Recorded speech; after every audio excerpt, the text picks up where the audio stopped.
Ученици от бургаски училища днес почистиха северния плаж на Бургас. Акцията бе по повод Международния ден на земята и е част от проекта Афлатин за социално и финансово образование за ученици. Тазгодишното мото на Международния ден на земята е време да дадем пример. Точно това бе и причината много ученици да се включат в днешното почистване на бургаския плаж. Включвам се с такава цел да покажа, че не ме е срам да дойда и да изчистя плажа в града, в който живея.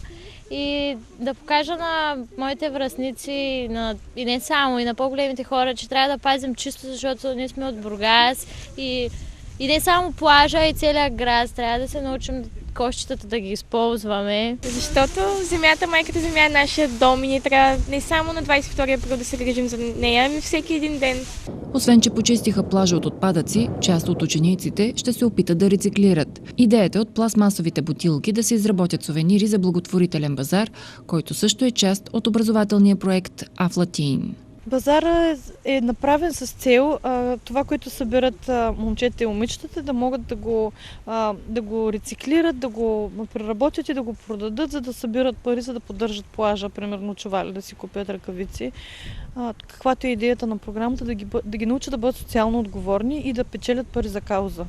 За първи път Денят на земята се отбелязва официално на 22 април 1970 година в Съединените щати и Канада. През 1990 празникът на земята е обявен за международен, като България се включва в отбелязването му през 1993 година.